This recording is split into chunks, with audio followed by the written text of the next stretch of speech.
Right, you're welcome to another beautiful Saturday morning right here on the Afia Sports show, and I'm Emeka Madoko, your host of football, your priest of football rather, and I'm doing this with my loved brother today, Blessed Zeke. Welcome today for the show. Thank you. And we're going to be talking through the Metro and all that's going on in Europe, and of course that main discussion we've brought to your attention already, the Christian Chukwu burial, which is going to be today at 11 a.m.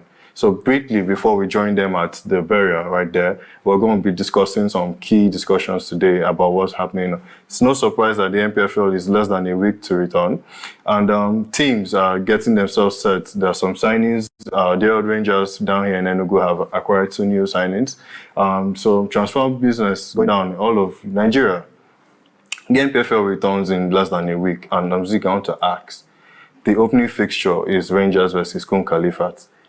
Any hype or any expectations from you for that Oriental derby right there?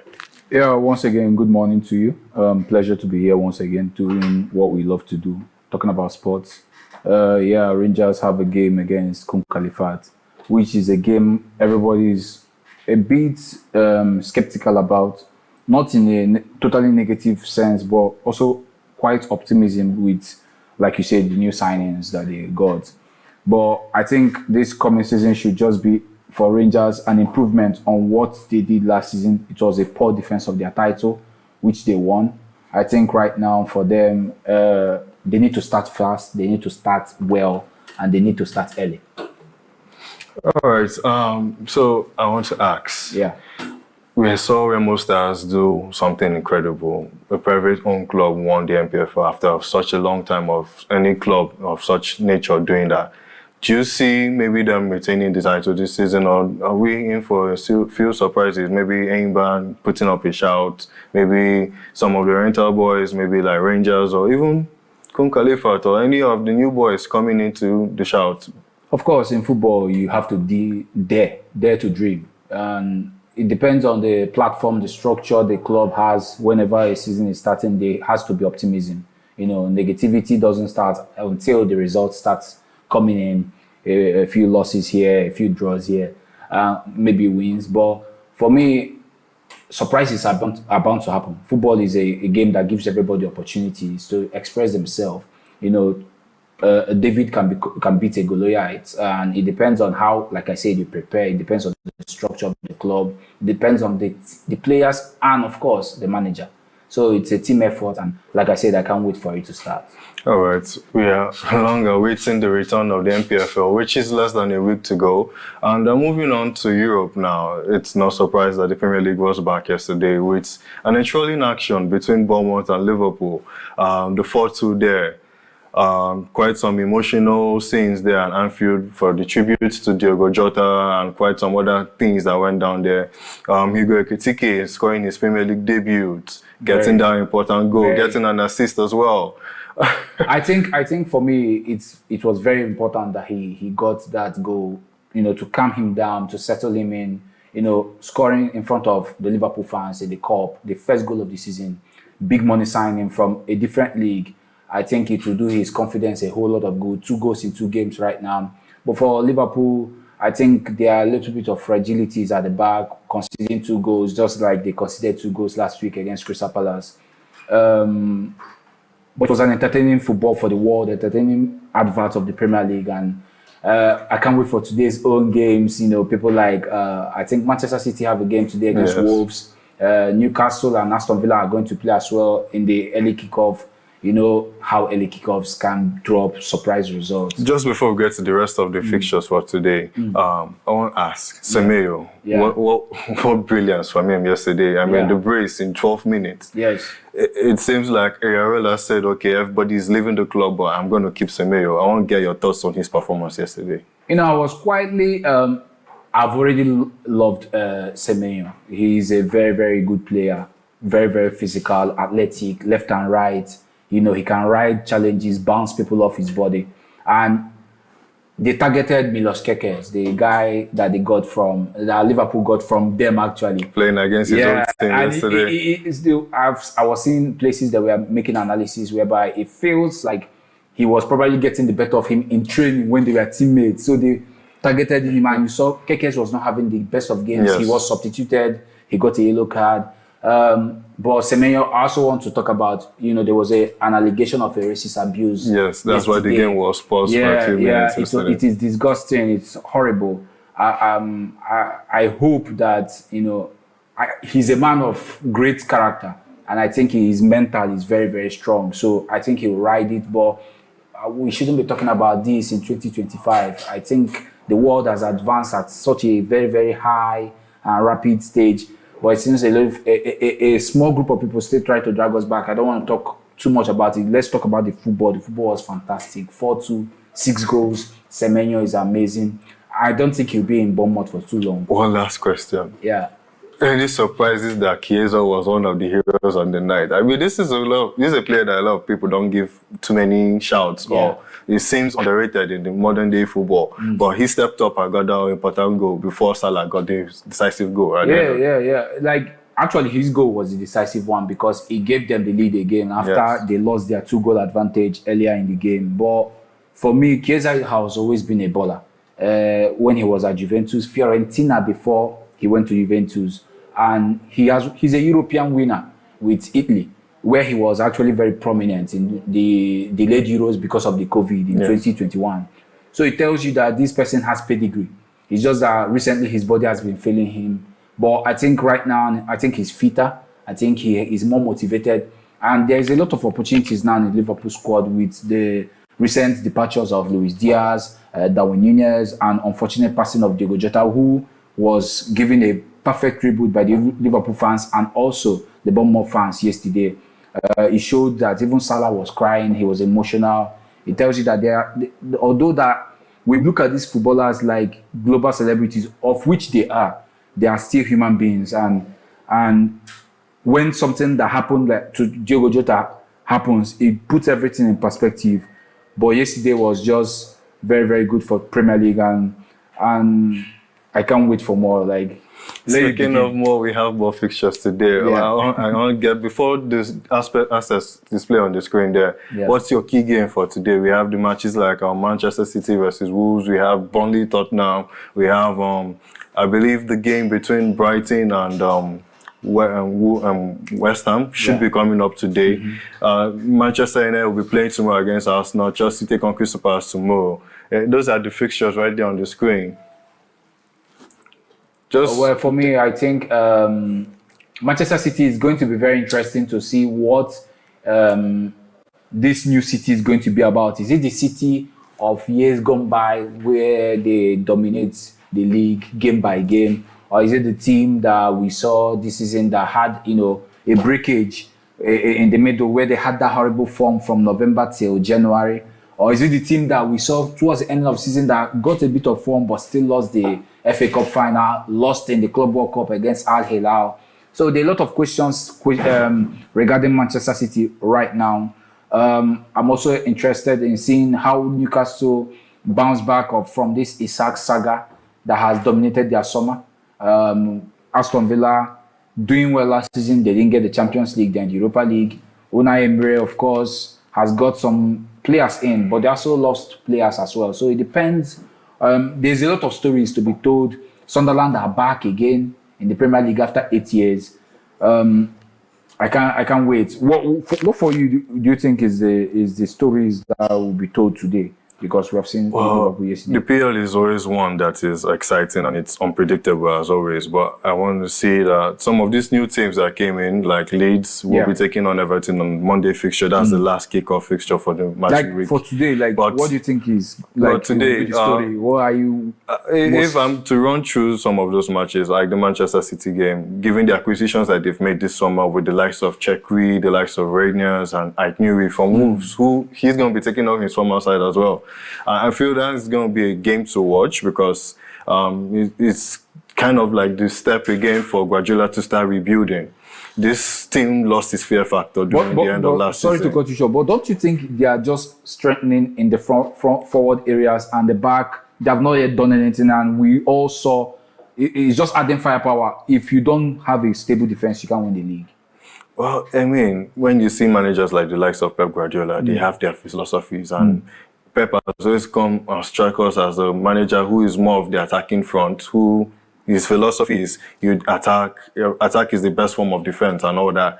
That's why you see them run through teams with score lines like 6 or 5s and 4s. I respect that, but I'm looking at the defense. There's no major improvement. I mean, the deadline There's no isn't up players. yet. Who knows whether they would be going in for more defenders? I mean, they still have some solid defenders in their ranks. They do have Diaz, Ruben Diaz. They have Aki. They have some good quality defenders. Yeah. So I don't think maybe he'll be looking to add in any additions. I'm not sure yet. That's still yet to be seen. We still have the likes of Tottenham who are making acquisitions. You saw the acquisition of Kudos and Polinia from Bayern, Matistel as well. There are reports that they'll be getting a Rich very soon, but across the doors. What do you think will be a perfect season for Tottenham? Like, honest assessment. What do you think Tottenham fans should be expecting from Thomas Frank, his first season, juggling both Europe and Premier League, domestic cup? What do you think will be a real... Thomas Frank has his money out for him, actually, because it's going to be a new manager bounce. We're expecting that new manager bounce. You think he will do well with Tottenham? I feel he might do well with Tottenham. I mean, we saw some good qualities against the game in PSG, just the minor slip-ups that cost them the end of the day in the Super Cup. But from that side that I watched, I saw a brilliant team that was focused and driven. So, I mean, the philosophies of Frank seem to be... I know what we are going to start off as. I know what we are going to do. We're going to take it to other teams. We're not going to keep this sit back and run kind of tactics. We're going to go out there, do the job. But if you look at the injuries and some misses that they have, I mean, Son going to LAFC and Maddison being out for most of the season, they need to get some key signings in that can balance out that squad back. And I feel they still need to look inwards towards defensive signings as well. You don't think they have enough numbers? Defensive-wise, maybe one more addition would be good because there were some slip-ups in that PSG game. And if that is what is going to be throughout the season, they need to address it. I feel their defense is actually stable enough. I don't think they have enough creativity because you talked about Maddison being out and Son going. Also, Kulusevski. Kulusevski is also injured.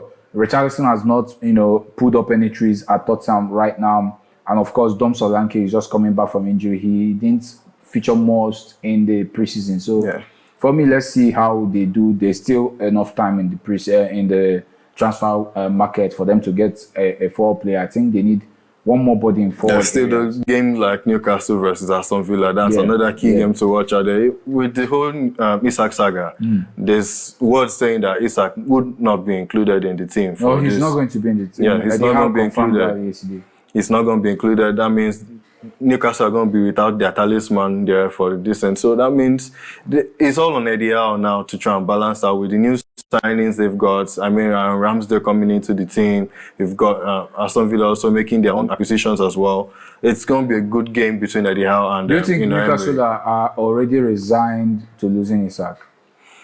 They look up... In the case of Isak, it's tricky because one of two things can happen. Isak can probably get the transfer he wants before the deadline or might not get it. And if he doesn't get it, that means it's now between the club and him to find a way to sort this whole mess out, find a way to get him back into the team at least till January. If he still wants to leave in January, then him and the team can probably work on a deal that will see him exit the club. I feel that's the only way out of this saga right now. Yeah. We'll be observing and looking forward to everything. 2 more key games tomorrow, and I'm talking about that all-important fixture: Arsenal versus Man United. Arsenal take on Man U away from home at Old Trafford there, and it's kind of like the match to watch this weekend because both teams have made attacking signings and defensive-wise, they've also made some good signings there. I also ask, when it comes to Manchester United, they are not going to be in any European competition. It's just the domestic cups and maybe the Premier League, as we will see. Do you see them going far in the Premier League this season, probably even making it to the Champions League spot, as they are not engaged in Europe this season? Well, there's already a precedent with that. We have seen that with Antonio Conte in 2017. Napoli as well. Even with Napoli just last season. But I don't think United are better than the 5 teams that are above them in the Premier League. So let's take away the Premier League title. They will never win the Premier League. I don't want to say never. Never is a strong word, but it looks highly improbable that they will win the Premier League. But fighting for the Champions League spot, of course, without European football to distract them, recovery time is much more faster. The players can recover. They can, train a lot more. Ruben Amorim can sort things out tactically. I think, of course, they have an opportunity. It's very, very possible for Manchester United. They can't have a much more horrible season like this season. For him, I know that they are trying to build something of a long-term. There's a long-term plan with Ruben Amorim right now with Manchester United. They are taking losses. They are willing to shift players away, players that previous managers got, previous regime got, so that they can give him the team that he needs to actually take Manchester United back to where they need to be. But with the thing with football now is you won't get time to, implement that philosophy. You need to be actually showing results. Manchester United are one of the biggest spenders in the transfer market with people like Benjamin Sesko, Brahim Mbemo, and Konya. Well. You need to show the ownership and the United fans that, there's progress. So that leads me to one question. Who is taking it tomorrow? Who's taking the match tomorrow? Funny enough, Arsenal, with all the improvement they have had with Mikel Arteta, and even going back with Arsene Wenger, they have not had a beautiful time at Old Trafford. But dare I say, they are still the better team. They have the better squad between them and Man United. But in a one-off game, anything can happen. United can take it. Arsenal can take it. So what's your prediction? 1-1 draw. A 1-1 draw. I'm just sitting on the fence. Well, I think I share the sentiments. It's going to be a draw, but I'm not sure if it's going to be a 1-1 draw or a 2-0 draw. I might be expecting that. But there's one last game I want to get your thoughts on before we move to the rest of Europe. And that's the Chelsea Crystal Palace game. And Chelsea, the current Club World Cup champions, will be taking on the Community Shield winners, Crystal Palace. And FA Cup holders. And FA Cup holders as well. So what was your thoughts on that game? It's going to be at the Stamford Bridge. Your boys. Well, I mean, we have to put it out there, your boys. Well, I do have my affiliations to them, but I mean, that's aside. Who do you think is going to get it there? Is it going to be Enzo Maresca or Glasner? Is he going to get it there on the night? That's another interesting game, because right now... a London derby, actually. It's a derby. There's momentum. There's confidence in Crystal Palace. They believe in what Glasner is doing. 2 trophies in 4 months. You can say FAM, the Community Shield is not a trophy, but he has brought success relatively to a club that has never tasted success before. So he's a good coach. Maresca as well has shown that he's somebody that knows what he's doing. Earlier on in the season, they were actually the ones that were closest to Liverpool in the title race by the December period. Before a few slip-ups and all. They were 2 points, I think, behind Liverpool. But it helped the process that he won. He got over the line against Real Betis in the UEFA Conference League, and of course that performance against PSG in the Club World from final. The tournament, how the tournament progressed for Chelsea, and that final, the statements that they made with that final should tell you that something is actually growing right now with Enzo Maresca.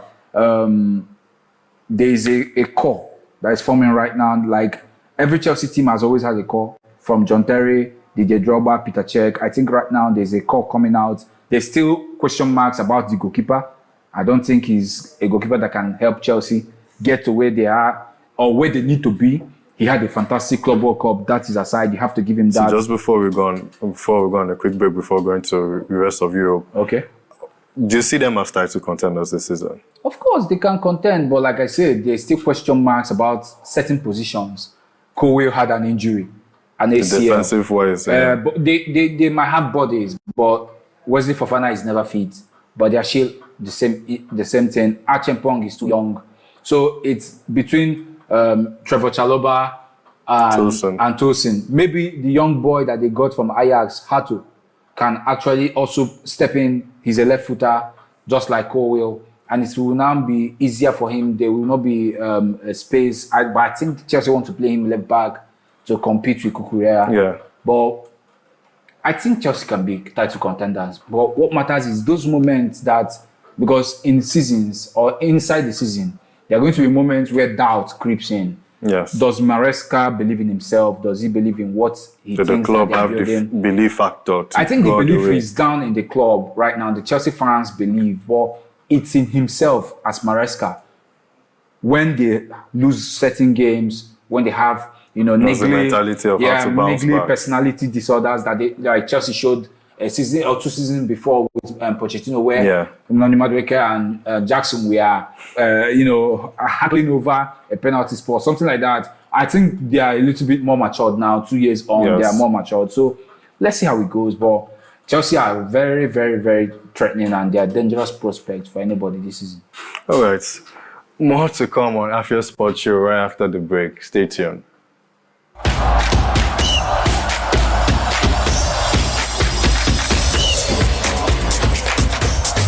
All right, you're welcome back here on Afia Sports Show, and I'm your host for today, Emeka Madueke, a priest of football, and I'm not here alone. Blessed Zik has left the set, and we are joined here by Mr. Chi Sports, and you're welcome right here this morning. Emeka, thank you very much. So we were discussing a bit about the Premier League and the rest of Europe before we went on the break, but right now we are getting word that we're going to be going over for the live stream from the burial of late chairman Christian Chukwu, which we'll be queuing in very shortly. I want to just get a few thoughts from you about what you've seen so far with the life and times of Mr. Chairman Christian Chukwu before we cross over. Okay, thank you very much for having me. I think Christian Okoro Chukwu was, he's a legend, not just for Nigerian football, but also for Africa. He's one man who actually served in all capacity for the Nigerian national team as a coach, as a player, both in an advisory role, or whatever you want to talk about in Nigerian football. I think this is one man that lived a life full of sports, full of football, humble on the pitch, humble off the field of play. And back home here in Enugu State, he also played and captained Rangers International. So he's a man that was well loved. Recall years after years, he keeps on getting the big recognitions from the management of Rangers International, which we're overwhelmed with what the governor did some few days ago, retiring his JC number 5. So Christian Chukwu, for me, I think I've met him in person a couple of times. A very humble person, a man who you can sit with, and he has a full page to talk to you about football and Nigerian football. Unfortunately, when he left the scene, I think in 2005, when he dropped, his whole national team coaching career, he came up last day to make references of how he wasn't paid. It's not something we need to discuss about today, but of course, it shows that even when claims and counterclaims were made, Christian Chukwu was still dedicated in making sure that Nigeria, was up as one of the top teams, when it comes to national team football in Africa, as well as in the world. I think his last stint was when he got Nigeria to the African Cup of Nations in 2024 in Tunisia, when we finished 4th, and he left in 2005. So if you check his times from the national team from the 1970s to then, you'll see that he has played a whole role, as a coach of the under-16, as a coach of Nigerian, age grade football. He, assisted managers like Clement Westerhoff, and that was where I think he learned a whole lot about national team football. Went to diaspora,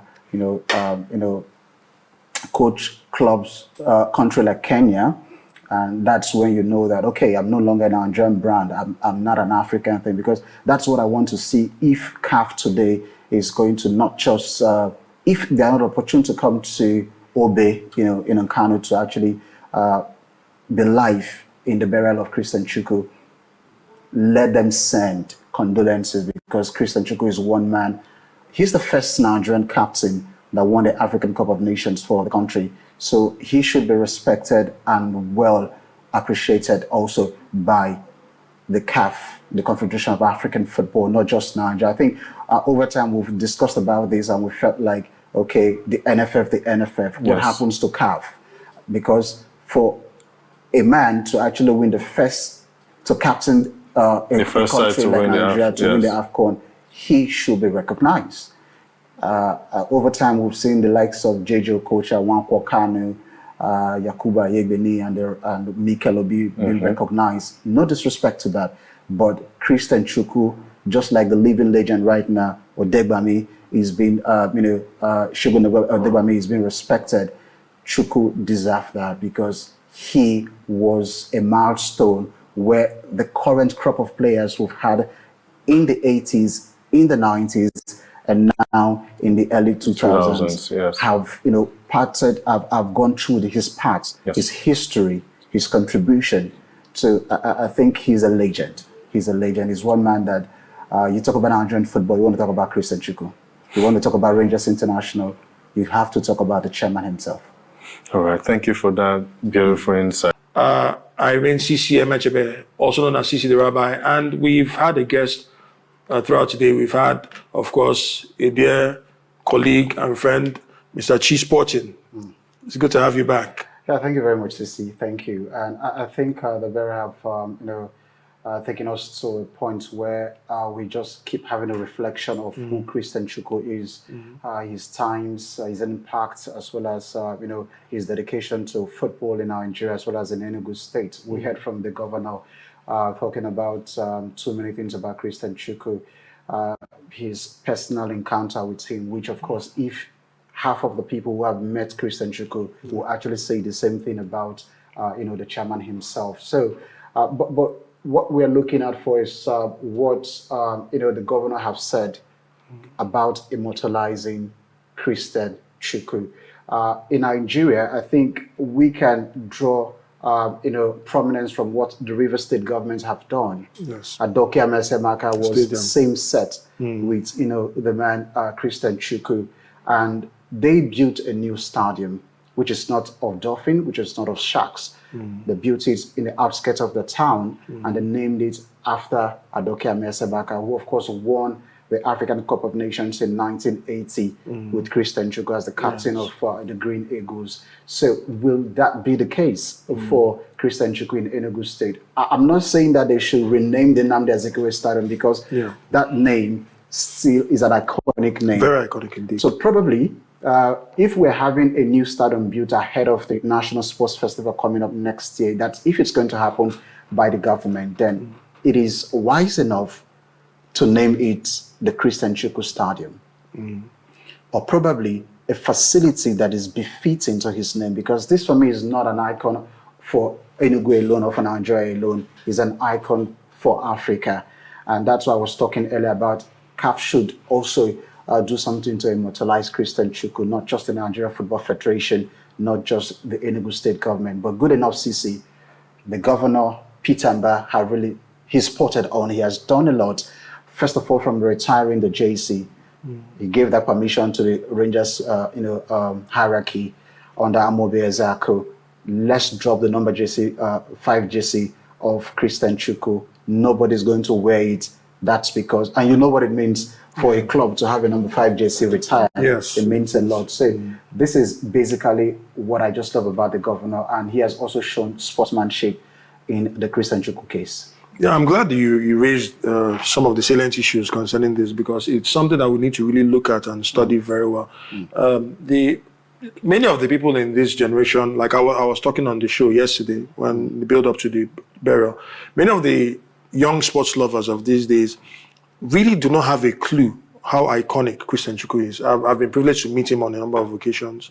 The last time I met him was in 2022 in his house, in his own. Went on a courtship visit, and we got talking. And funny enough, I found out that he knew my father from the days back. So that was something personal to me too. And this is a man that's extremely selfless, and you look at him, very, very unassuming, but if you read his dossier, look at his CV, his resume, you see all that he accomplished. Rangers through and through. In fact, he's the embodiment of Rangers from 1972 to 1981. 9 solid years he spent with the Flying Antelopes, and he was a symbol of that. The iconic battle that lasted in the 70s and the early 80s. I remember I was privileged to interview Shogun Odegbami, and he was talking about the issues about how they had a healthy rivalry then when he was playing in ICC. That's what we now know as Shooting Stars of Ibadan. And then Christian Chukwu was playing for Rangers. So you could see that they were always clashing there, but they were good friends, captain and vice captain of the Green Eagles. So, and then one other thing, because I'm trying to connect it with something you said about what Rivers State have done with Adoki and Messimaka Stadium. Yes. Now, Adoki Messimaka was a player in his playing days who was very hot-headed and did not like taking anything from anybody, but the only person who could tame him, quote unquote, and I'm quoting directly from Silvano Sokpala, who I also interviewed. He said that the only person that he could listen to that had influence over him was his captain, Christian Chukwu. So it goes without saying, just like you pointed out, that if a stadium could be built from scratch for somebody as iconic, yes, as Adoke and Messimaka, but nowhere near the level in terms of influence as Christian Chukwu, then it is only befitting that part of the legacy, part of the monuments, the immortalizing process should involve a stadium, not even a sports facility, not even a sports center, a stadium proper from scratch. So I like the way you raised that matter, that issue. And for that to happen, a lot needs to come into play. It's not just an Enugu thing, and we commend His Excellency, the Governor, Peter Mba, for doing that. We also commend, we have to look at the presidency, the federal government. There's a job that has to be done. CAF, like you pointed out, have a job to do, because an Iroko, not just an Eastern Iroko, not just a Nigerian Iroko, an African Iroko, I dare say a global Iroko has fallen. So this issue that you raised is very vital. But what I want to bring to you now we're watching how, okay, there are some displays that are going on right now. His family members, the close, immediate family members are heading towards the grave sites for the interment proper to commit his body, his remains to Mother Earth. Now, what's the way forward now? Yes, he's received the encomiums and plaudits that he richly deserves. But what's the way forward right now in terms of, number one, preserving his legacy? We've mentioned a few things here. So preserving his legacy, is there any other thing that we need to add to that? And then secondly, in terms of the legacy of Christian Chukwu in the hearts of players, everybody in the world of football, in the footballing ecosystem, as far as Nigeria is concerned, let's start with Nigeria before we go Africa.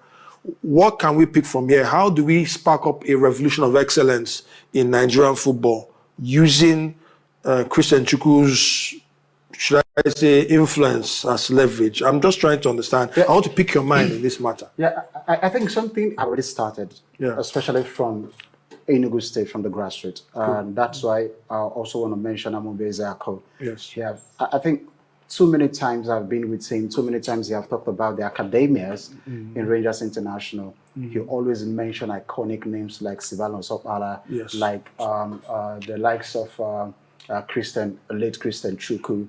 Now, these are the kind of ideology we need to pass into these academias, those players who don't even understand yet who this person is. But with the event that has panned out, unfortunately, it has to be his death. We can use that and say, do you want to be like this man? Then you need to start how he started, because he started from Ababanike, from his secondary school, both in Obe and Nike Grammar School, where he was, of course, playing street football, and he took it to a different level and went, to the Iwanyawo Nationals, where he later became a technical advisor. I remember he would have died 31 years ago. When they had a plane crash, when they were heading to Tunisia. But good enough, he's one of those people who came out alive unhurt. Thankfully. And, in 2019, he now later came up with health condition, which, of course, I told the Nigerian billionaire came up and sponsored some of these things. So away from immortalizing Christian Chukwu, we can do more in starting to paint his picture, both as a frame in various iconic centers we have in Enugu State.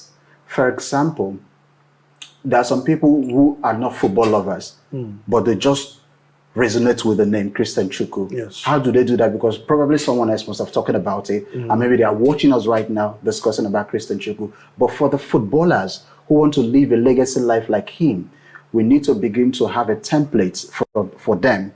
For example, we have the academias from the under 19, from the under 9 to the under 20s at Rangers. We can say, they can have a class that study our icons. Now, the governor, not only about Christian Chukwu, he have also talked about ex-Rangers international players that can be in the mix. he has thought about the fact that we cannot live our own.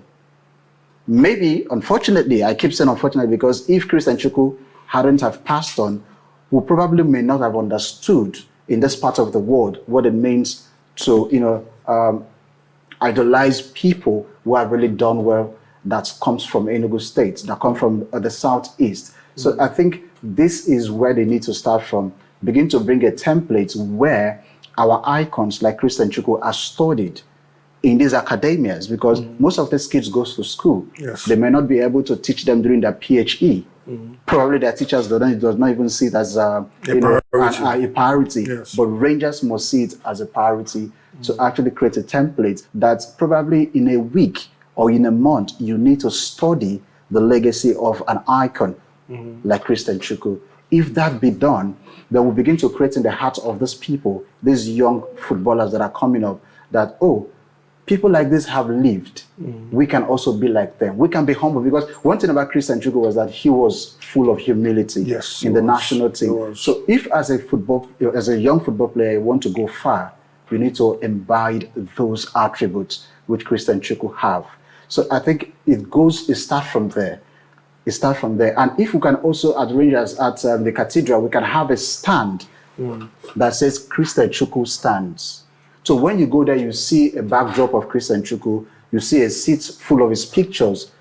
It gives a whole lot of reckoning to the fact that we once have someone like this. But overall, the government have done very well. We are waiting to see. But one thing I love about Peter Mba not hyping him is the fact that he has said some certain things. He has done it. Yes. If he can do it in infrastructures like road projects, in the terminals he just commissioned about yesterday or the day before yesterday, he can do that in sports. I'm looking forward to a situation where he begins to look more into sports and use Christian Chukwu as a start point. I mean, excellently said, because I think that's basically what's going on right now. Off the back, you mentioned the issue of the National Sports Festival that will come up next year, and a lot of preparation has to be done. There are a lot of points to be proven. Sure. Considering the poor performance of the Enugu athletes, the last one, I think Enugu finished 23rd on the list. It was quite poor, but inadequate preparation. Like I always say, the P5 principle, proper preparation prevents poor performance. And that's exactly what happened there. But the good thing about, and this is not me blowing the trumpet of His Excellency, because I don't know how to flatter people, but it's just call it what it is. Yeah. Say what's there, speak truth to power, and then say the good things that they're doing, and then criticize them for what they do wrong. He strikes me as somebody who is very, very interested in every sector of society, as far as Enugu is concerned, that will push Enugu further on the map. And sports is one of the most vibrant sectors of any society. So any executive head that decides to invest in sports is doing himself a great favor, because sports has that traction, that power to do that. So really, I expect to see things like that. I expect the sporting sector to expand and to have that investment that is necessary, because it's highly lucrative. So that's one thing about His Excellency, and I'm just being optimistic based on what you're saying. Yeah, I think if we had the River State government, the Delta State government, they did it for late Stephen Keshi. Yes, they did. They also did that. So if we can have those people do that, I think the governor is wise enough to do that. Yeah. Whoever want to call it what it is, whether it is a political agenda, whatever, as long as it is seen as what is in place, then I think is one of the best things it's going to do for sports in Enugu State. So I think it's commendable. We've lost an hero coach, just like he said. Yes. I pray the family will bring more of someone like Christian Chukwu, so that you talk about the respect for the people of Old Bay, talking about that, thank you for giving us such a human, to be part of football and sports in the state as well as in Nigeria. So I think Christian Chukwu will be well remembered, not just for his playing style, but also for his development. Remember in 2003 to 2005, he was the head coach of the Nigerian Super Eagles, and he took us to the AFCON. Unfortunately, we finished third. That was in Tunisia, in Tunisia 2004. Yes. And was privileged to watch that game. Of course, we had the likes of Gijo Koche shining in that particular competition. So he's someone that also, if you look at our age grade football, Christian Chukwu have also impacted, because most players have played under him. You know, in that 2 years he was at the national team. Yes. A lot of people will say, I know there are players who will come out and beat their chest and say, Christian Chukwu was my favorite manager, and all the managers have actually seen because of his commanding spirit. You know, sometimes when you have an icon coaching you, it's a whole total different game than when you have someone who probably just went for a coaching course and came, you know, with the whole techniques and all that. But someone who have experienced it on the field of play and is passing it to people who are now on the field of play, and of course he's at the dugouts, is a whole total case. So for me, Christian Chukwu will be remembered, and I pray the government say what they just they do what they've said.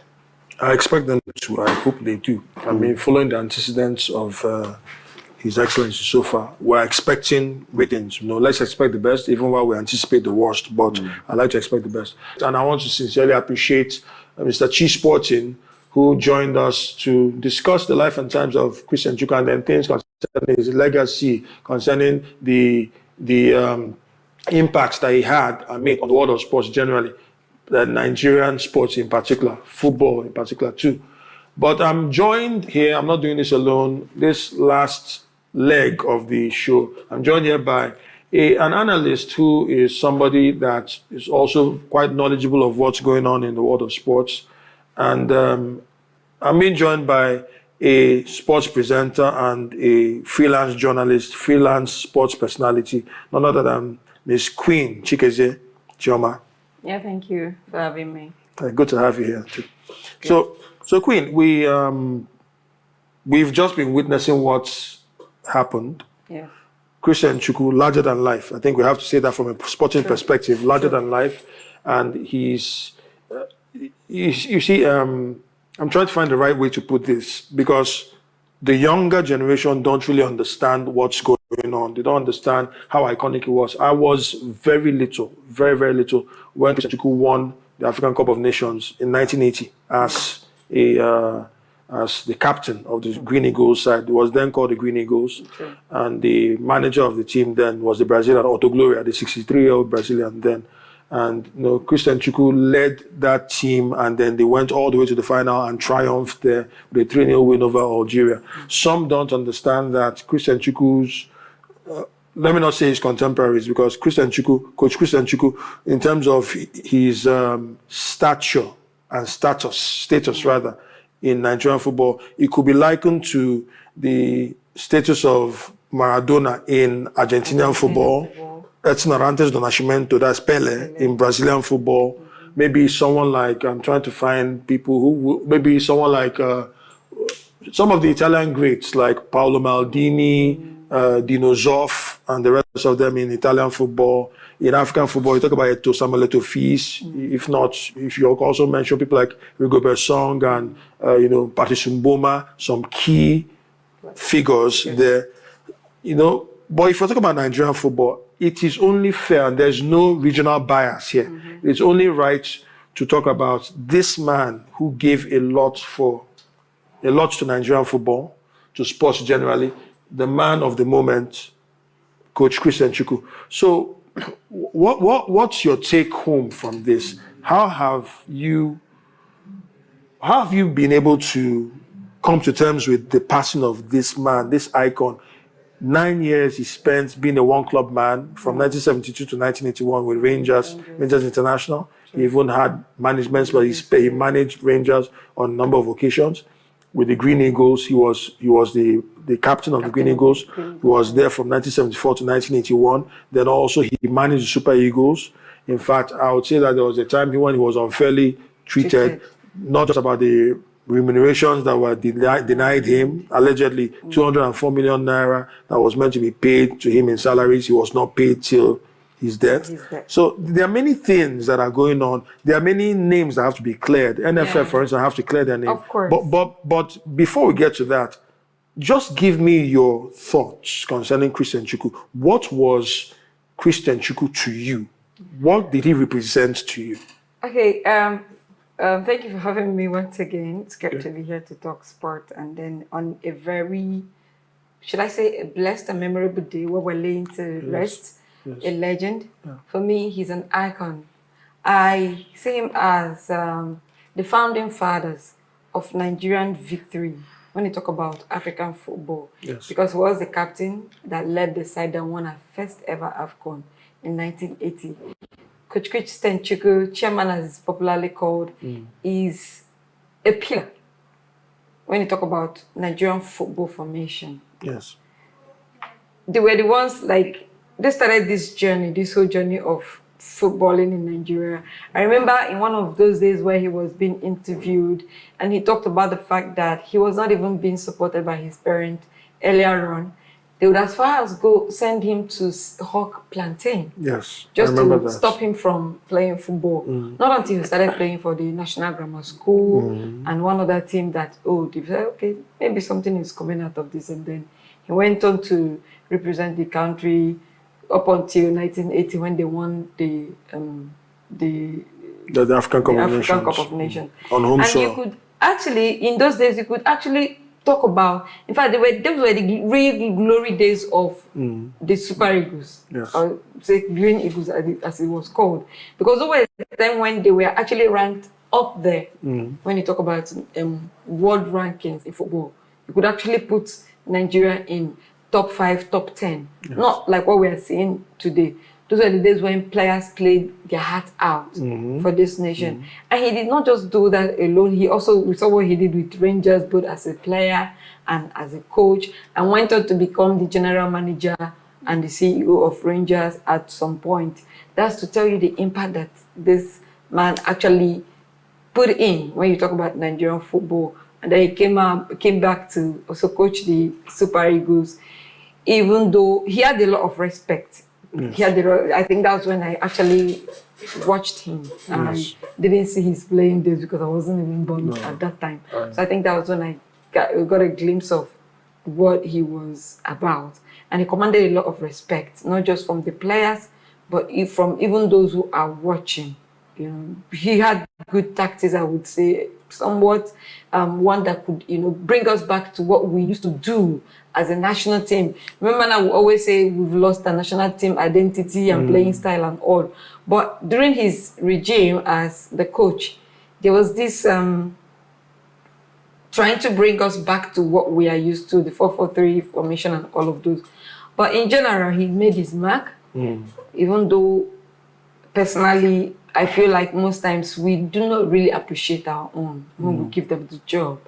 So he was ill-treated and all of those, was sacked and all. And now, in that, I still think he is being ill-treated. Because a man like Coach Christian Chukwu in another nation, it would be a nationwide burial. A national burial, yes. It would be a national burial. We won't just be seeing P2B making comments and that's it. Yes, some persons will say they would have sent their condolences, they would have done it. True. But then it is different when we're seeing, not everybody will be able to read through the burial program to know that, these people paid their condolences and all. But a lot of persons will be watching.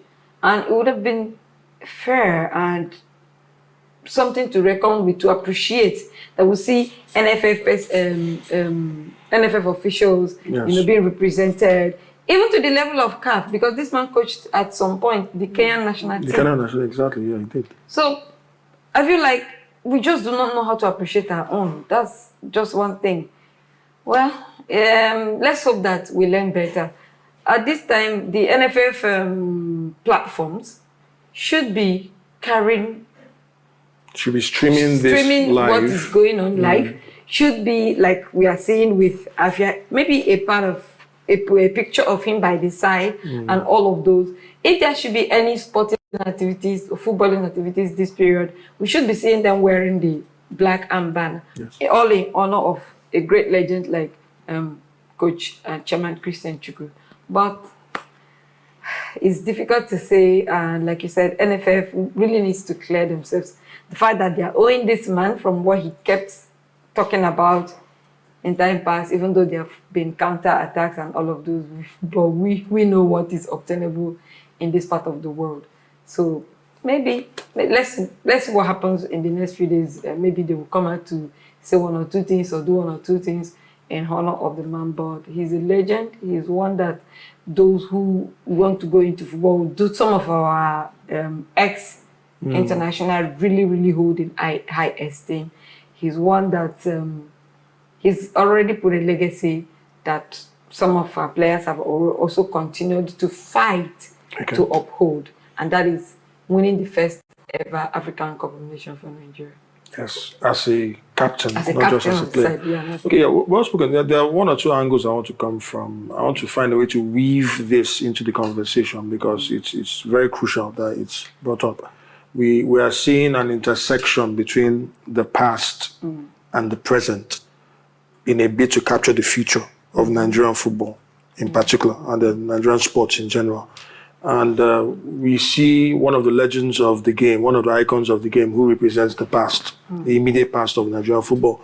And the first thing I want to talk about, and I want to get your thoughts on, yes, allegations are flying around. And I mean, we live in an era where allegations are the order of the day because they are allegations until they are proven. They are either confirmed or denied with irrefutable proof. True. So the allegations, I don't want to really dwell on those allegations of the payments that have been owed, the about 204 million naira that has been owed him since 2007, the allegations of the fact that he was being victimized because he did not qualify Nigeria for the World Cup in 2006. You know, some of those different things. All speculation is valueless, so that's why I'm not really big on allegations. But just like I said, the intersection between the past and the present in a bid to secure the future of Nigerian football. We've had some past legends die. Yes, I get the angle you're coming from about the fact that he's still being somewhat dishonored in death in a way, based on, I'm talking from the standpoint of what he stands for. Some would argue, for instance, that, God forbid, it's not going to happen because we need to have our legends around for much longer. Someone like Segun Digbami, for instance, who was a very dear friend of his, some would argue and say, okay, if it was mathematical, that Segun Digbami that passed away, would he have been given more attention in terms of maybe from the national side, from the federal government level, NFF and all of that? If he had been maybe any of those, we know about Peter Rufai who just passed. We are still waiting to see what will happen. What will happen to our fallen legends, our fallen heroes. Many have died, many have gone on. Peter Fregene, I think that was last year. Peter Fregene, the former goalkeeper in the Olympics in 1968 for the Green Eagles. So there are many things. This conversation goes in different areas. But what I want to find out, I want to pick your brain concerning this issue. Now, Coach Christian Chukwu has a legacy that cannot be tampered with. It is there. Chief Sporting was with us here. We were talking about that. And there may be some other angles you want to come from, because there was something Chief Sporting said about suggesting that maybe one of the stands, obviously one of the popular stands, maybe the Ultra stand, one of the popular stands in the Nnamdi Azikiwe Stadium, the cathedral, be dedicated to him. Alongside, of course, he didn't mention this there, but I know it's part of the discussion. A statue being erected in his honor.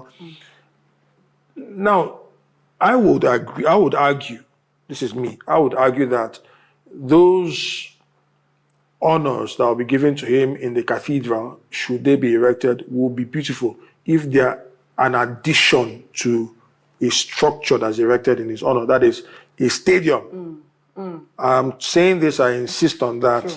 A stadium, just like his teammates, Adoke Amesimaka has a stadium named after him.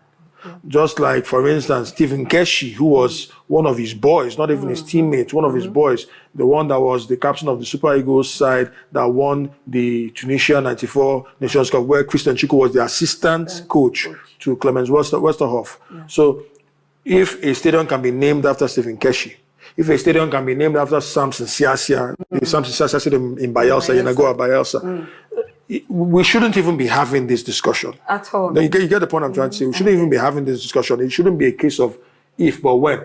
But no, we'll just hold that thought. I'm still in the studio here with our guest, Queen Chikezie Chioma, who's been discussing, we've been rubbing minds, we've been trying to rub minds together regarding this issue, what's been mentioned there.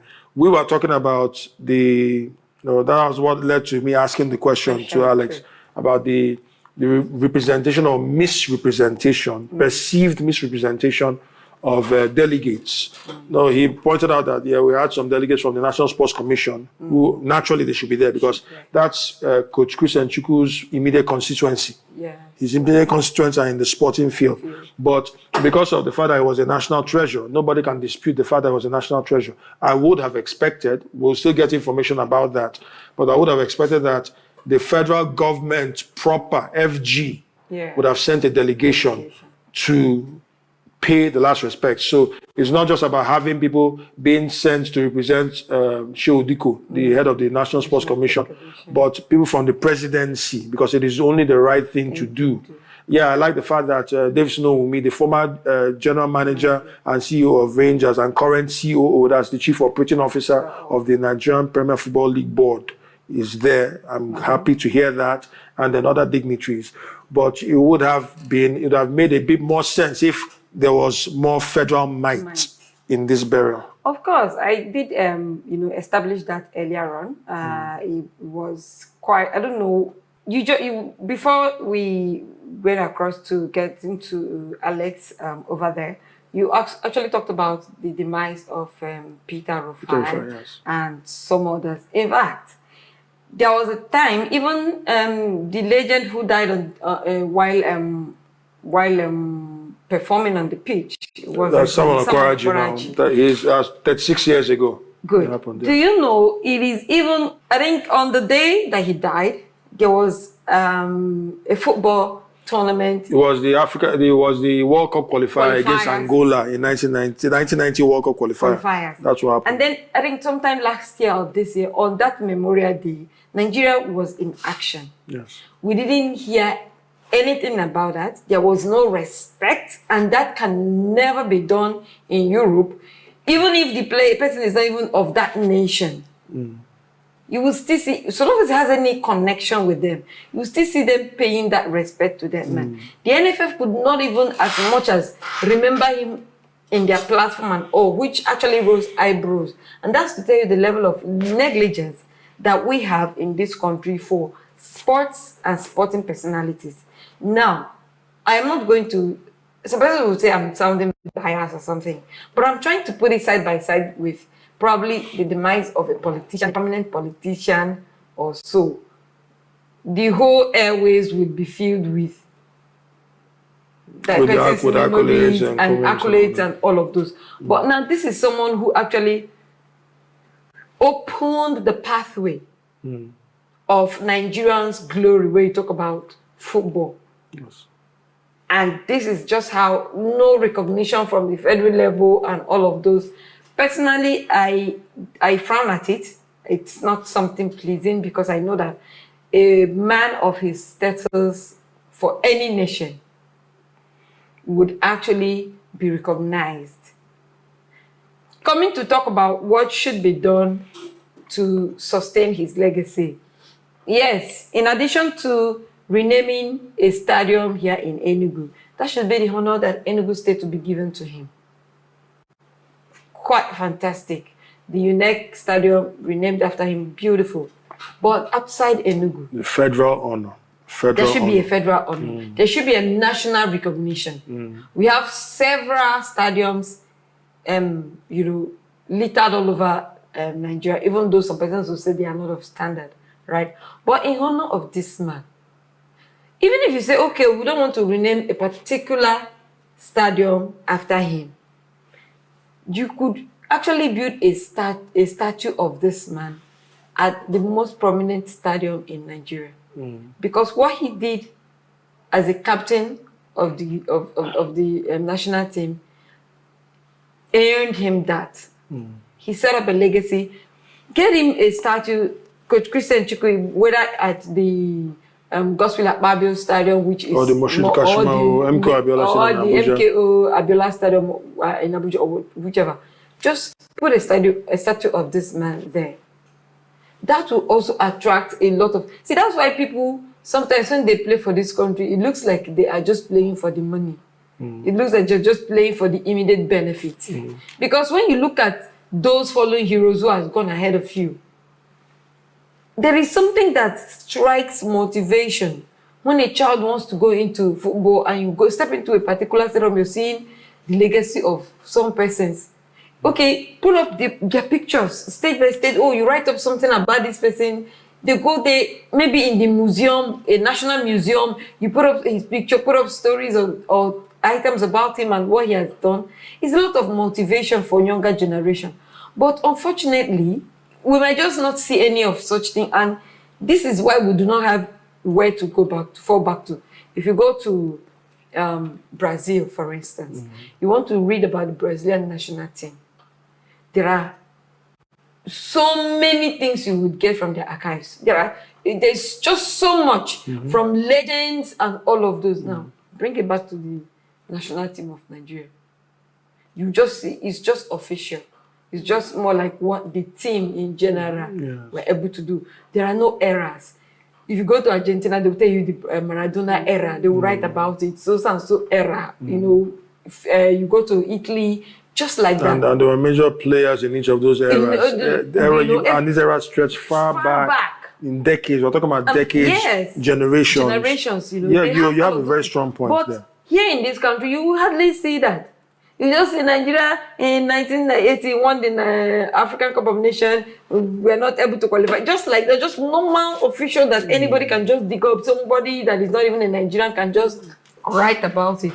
We need in-depth information about some of our legends, both living and past legends that will actually help to give an idea. That's why when you see a Brazilian wanting to play for the national team, he's not just playing because he's a footballer, he's playing for the legacy. Yes. He's playing because he wants to be a part of a lineage that some persons have, you know, laid down. Yes. But here you just cannot even get that kind of a thing that will motivate you to, I want to be, if you hear the story, if you hear the story of others, for instance, a player like Samuel Okparaji, if you hear their stories, if you're able to read their story as a footballer who wants to play for the national team, it gives you some people will say goosebumps, some chills, and you have to retaliate like, okay, then I have to do something to be able to put my name in this, not just creating a legacy, not just playing football, but make a legacy that will make me match up to when they're mentioning these persons, they will have to mention me along. So for me, I think a whole lot has to be done. We really need to change the way we see some of these are legends, and both living and past, they really deserve more than they are getting, so that we can actually keep the sanctity of the national team and also try to, help both those coming from the foreign countries and those we are grooming at home to actually key into what they have done for the nation and keep the flag flying. Okay, thank you. That was a very brilliant one there, connecting it, because it's down to the same issue of legacy. Now, see, there's a narrative I want to spin in here, and I'd like to get your thoughts on that. During the heyday of the Green Eagles, that eventually metamorphosed into the Super Eagles, you find out that the Nigerian league was a very strong league. True. We talked about the running battle that existed between Coach Christian Chukwu of blessed memory and his dear friend Shego Odegbami, mathematical. Back then, they were rivals in the Nigerian Premier Football League, then the first division, as it was called then. They were always battling there for continental places and then domestic dominance. We saw that. We saw very strong teams in those days there. Now, the vast majority of Super Eagles or Green Eagles then players came from the National League. There were very few foreign-based players because it was a very strong league. And I mean, if you fast forward to this day and age, you see some of the strongest leagues in Africa. You see the Egyptian Premier League, you see the South African Premier League, you see the Tunisian League, a good number of these leagues. Even in West Africa, even the Ghanaian League is strong. Is strong. I think I'm not saying that the MPFL is not strong. Don't get me wrong, but a lot can be done. I've seen improvement. I commend the chairman of the MPFL, Honorable Benga Elegbele, who's doing a very, very good job. And then, of course, the man I call the hatchet man himself, Dave Snowumi, who is a no-nonsense man as the chief operating officer, making sure that things are going smoothly. So I've seen a progressive improvement over the past few seasons in the MPFL. It used to be rotten and crazy, but see what I'm trying to say. Understand the angle I'm coming from. What would Christian Chukwu say if he was still around now concerning the Chan Eagles, their performance recently? Now that is a big concern because the Chan Eagles were knocked out. The Chan Eagles, for those who don't know who the Chan Eagles are the Super Eagles B team. The current championship, African Nations Championship that's going on in Tanzania, Kenya, and Uganda is a tournament that is for home-based African players in club sides in the home base, so from the home leagues. So normally, the strength of a national league side by the kind of performance that their players do, because those players are not foreign-based; they are all home-based. So if you're looking at that right now, it's sort of an indictment on the Nigerian league, because it's not news to everybody that the Super Eagles B team lost to Senegal in the first game 1-0. Understandable, because Senegal are the defending champions. But losing to Sudan, no disrespect to Sudan, but come on, losing to Sudan 4-0 and being bundled out of the tournament. And right now, the only thing left is pride to salvage on Tuesday, the 19th, against Congo. So really, it's worrisome. How bad has it become that the league, our domestic league, does not have as much recognition as it should? Like if you check the call-ups to the Super Eagles in recent years, you find out that sometimes you have one player from the domestic front and it's, from all indications, just tokenism. Someone like Olorunleko Ojo, for instance, who was the Eimba keeper. He was there. That guy, I think he had a very, very tight covenant relationship with the bench because he never played a single game from that bench, not one. So, but he was home based, so tokenism, that's what it looks like to me. So really, having said that, it's disturbing, and it would be disturbing to Coach Christian Chukwu if he had seen that kind of lackluster performance, and he would have spelt a lot of terrible things about the state of the league. But what do you see about that, or is there anything that we're not getting in our domestic league? First of all, if you look at what we've been able to do in our domestic league, I think we've lost it. I also remember he was asked about that some years back when he granted that interview on channels with this guy, Akman, the guy Austin Okon-Akpan. Austin Okon-Akpan. And he was quite frank to tell you that it wasn't what it used to be any longer. There were days when, for you to play at a national level, at a national team, you just have to be a starter. You have to know what you're putting in your club, in the league, in the nation. Not this one we're saying foreign-based players being, no disrespect to them, but that's to tell you at the level where we have neglected our league. Yes. And why is that? It's simple. In their days, we saw a whole lot of privately owned clubs in the league. Yes. We saw the likes of the 3FC was owned by a bank. We saw First Bank, all of those private company-owned clubs. We had Julius Berger. We had Julius Berger back then, all of them playing in the MPF. And it gave a whole lot of competition in the game. And they brought in the best legs. That was where we had the likes of Fini de George coming from MPFL. They went to Europe and dominated Europe. From MPFL, we saw Victor Ibeba and all of those, dominate. But we can't say that right now. First of all, the management structure, they are doing some level of resurrection, or should I say resuscitation. Resuscitation, yes. But we've lost it, and that's why we are here. He would be really, really disheartened, and it's a shambolic performance for. But I'm not surprised because we've not really gotten it that much when you talk about the Chan Eagle and our performance at the Chan tournament. Okay, thank you very much. I think that's a perfect way to just end the show, because as it is right now, like I always like saying, Rome was not built in a day, but it was built daily. Thank you very much, Queen Chikeze Chioma, for giving your insights and your time on this show. It's really been great having you here. Thank you. It's great to be here. All right. And having said that, we want to thank you very much for being part of this show, a marathon show, I guess you'll call it that has been dedicated to the life and times of the legend himself, the man, the legend, the myth, you could call him that too, referring to none other than Chairman Christian Chukwu, whose remains have been laid to rest in his hometown of Obe, in Kano West, Enugu State. We'll just have to call it a day right now. The conversation will continue in many ways. You can always check our broadcasts. We're going to be having that on TV and also on radio. You can get us on radio every single weekday on from 7:30 a.m. to 8 a.m. on our radio station, that is 99.3 Afia Radio. Then on TV, you'll be getting us more frequently on Mondays, Thursdays, and Fridays from 5 p.m. to 6 p.m., where we'll still discuss what's going on there. There's a lot to be talked about, but there's a lot of improvements which we will see, God willing. In the meantime, on behalf of the whole of the crew of the Afia Sports Show, our producers and everybody that's been involved in this show, and our past guests to Chief Sporting, thank you for your time. Emeka Madoke, Priest of Football, thank you for your time on the show. And everybody that's been involved, we say God bless you and have a blessed weekend. And next week will be great indeed.